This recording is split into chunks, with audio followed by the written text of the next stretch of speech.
Hey guys, welcome to this week's podcast episode for the Financial Freedom Podcast. And I'm your host, Dr. Christopher Liu. And I started my journey trying to learn about freedom, and I learned that it's composed of four different types: time, financial, location, health, freedom. And I started my journey looking for individuals on the margins embodying these principles. So today, I'm happy to re-welcome Dr. Debra Blaine. She's been a guest on previous episodes, but she has some recent works that she came out with. She also will talk about differences between self-publishing and the traditional route. And I'm really happy to reconnect and talk about creatives, writing, and share it with you guys. So, Debra, welcome.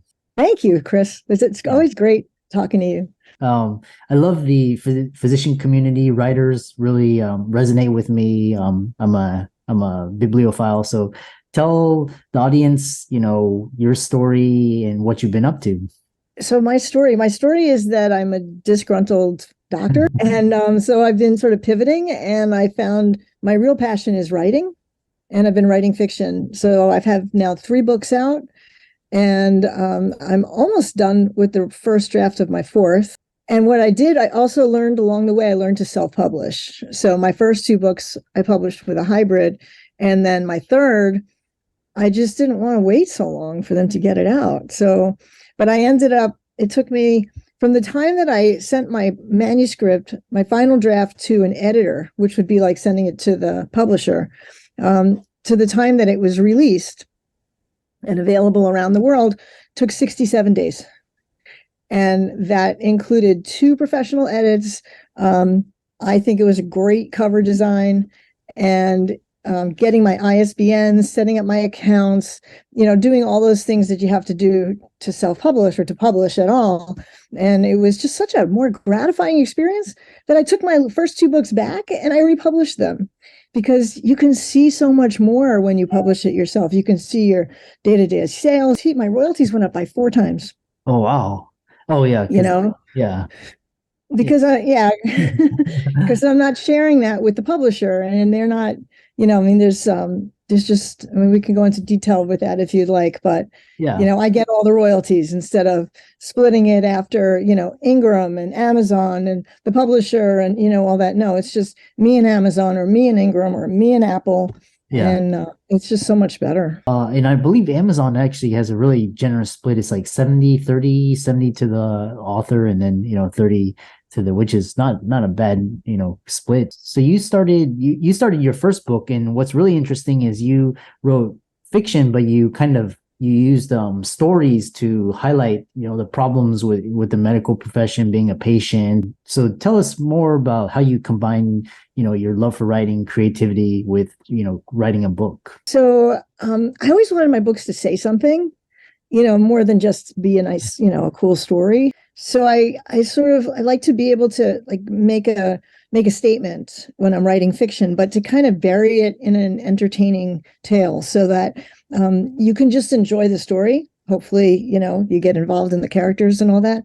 But if you also want to look at it as, oh, like, what does it mean to have to work in a corporate urgent care? What's happened to medicine today? Or in my book, Undue Influences, it's what's happened to our society? Why don't we listen to each other? Why don't we form our own opinions, which is what that book is really about? Yeah. But a story is about, the government literally brainwashing our minds on both sides, the conservatives and the liberals. And it's about a man who is struggling to save his family before he is annihilated, because if he won't help he figures out what they're doing, and he has like a special ability to resist it, and they want him to help him. And if he doesn't want to help them, then they want to kill him. So that's Undue Influences. And then my newest book, which is the one I did I did it in like 67 days to get it out there. This is what would happen possibly to us if we don't heed the signs of, and we end up with a planet that's restructuring itself, for lack of a better word, because we've neglected it so much, and dictatorships because nobody believes elections anymore, and how we need to escape. But I think most science fiction writers do that too. Yeah. Things like iRobot has been out, they've been playing it a lot, but the whole idea that robots, if everything's logical, we're not logical, we don't make sense, and maybe we shouldn't be the ones in control of our destiny. And so I think that's sort of a tradition that science fiction writers try to make a statement too. Yeah. Yeah, some of my favorite fiction writers were like Michael Crichton and John Grisham, Ben Mesrick, and I love how they incorporate storylines and character development and kind of create this work of fiction, with this overall narrative and theme. And then you went on book tour, very successful, and also you've been on radio appearances as well. And the other thing is you've transitioned. People reach out to you and ask for help with writing. So you've done some coaching. So speak to that experience, how you can leverage your expertise and help others. I think that's like the most fun thing to do, is to because it's so exciting when people want to write. I just get so excited for them. I just help them with the structuring of what they want to say. And I mean, fiction is my favorite, but I help people with nonfiction as well. And the sort of structure of the story. And the hardest thing for people is, I've worked with a couple of people who hadn't written even a sentence yet. And the hardest thing for them is to write that first paragraph. And so it's sort of like we talk about it, and what are the things, and I talk about point of view and characters and development of characters and the theme. Every book has a theme. And when you identify what your book's theme is, so your theme is like more of a one-word thing. It's like your book is about greed, like Code Blue is about greed, or the book is about justice, or it's about love, or something like that. And when you keep that in mind, when you get stuck in the book, now what should happen? You go back to your theme and you say, okay, what would move my story forward, to demonstrate the theme that I'm working on. Yeah, and it's just a lot of fun. And then later stages, I do like a developmental edit as we go along, and what about this character? What about this character? Can you explain this? Because when you get really close to a book when you're writing it, you don't realize, what you mean, but you don't always realize that you haven't spelled it out. And so that's why it's really important to have somebody to work with. My books, all three of them, I've had beta readers, which is always a great thing. Yeah. You give your book to someone and you say, it's got to be someone who understands the process, and say, if you can read this and tell me where I didn't explain something, or what doesn't make sense. Or like one of my beta readers for Code Blue, actually, the first book, she came back to me and said, this is all great, but you got to develop your villains. It hadn't occurred to me, the villains have to be real people too. And so then I started doing that and giving them a backstory and their motivations and what makes them villainous. Why do they choose this lifestyle? It's just really cool. Yeah. Yeah. It's really, like I said, the whole creative process. I talked to a lot of physicians. They love art. And so they've created art, and it's very therapeutic, and then, so tell for the audience, they're interested in maybe reaching out to you, asking for advice, but also this whole idea of going the self-publishing route versus the traditional route, and what you learned and all of that. So there's three ways we can publish, right? So there's traditional, there's a hybrid, and there's the self-publish. So the traditional route is very cumbersome. Your book has to be it's really even your query letter. You have to spend weeks and weeks just writing the query letter for them to even look at you, because the agents get 500 queries a week, and they just no. But the hybrids are much easier to get into. I kind of fell into the hybrid. Okay. I was at a Shiva, actually, and I had just finished the manuscript, and I was talking to a friend of a friend who had a friend. She was saying that her friend worked at this hybrid, and she was messaging, can I give your number to Fern? And I said, and Debra, put Debra there. And so I ended up talking to her, and I submitted the manuscript, and it was accepted right away. So it was just really easy. And I love my former publisher. They were great. They taught me so much about the whole world, which was a whole new career. I didn't know anything about it. I didn't understand the editing process or why things get done a certain way. But they just took too long. And I didn't even seriously, like they told me it would be out in 6 months. The first one was out in 8 months. The second one was out in 11 months. Wow. And that was just frustrating because I wanted Undue Influences was very time sensitive. It was about 2020 in this Oh, country, and it didn't come out till 2021. So oh, I was frustrated by that. oh, And then for the next one, I said, well, how long is this? What can you guarantee me? Because I want it done sooner. And they promised me a year. And wow. I said, okay, well, I don't want to do that. So that's when I learned how to self-publish, and I did it all myself. And I got some advice from some of our colleagues. The people in the Women Physician Writers Facebook group are so supportive. I feel really bad. I don't know why men are not invited. It's a women's group. You have to be a doctor, you have to be a woman, you have to be a writer. Very specific. So when I did Beyond the Pillars of Salt, this is Beyond the Pillars of Salt. I got the whole thing done in 67 days. And I just, I learned, okay, this is where I get my ISBNs. This is how I get a barcode. I found one of the editors was Kirkus. They said they would have it done in 15 business days. They had it done in like 10. But they did an amazing edit for me and really, delineated all their reasons. And of course, they told me it was a great book, which made me love them. But then I found a cover designer who's done all three of these covers. Like, everything just sort of fell into place. And I learned the hard way with a lot of things, like how do you upload to Ingram and still be able to upload privately or separately to Amazon? Because you have to make sure that you tell Ingram not to distribute to Amazon, Oh, because you want to do that. Otherwise, Ingram takes their 20% and then Amazon and Ingram takes 6 months to post anything. oh, And Amazon tells you basically day by day. I get a check from Amazon every month.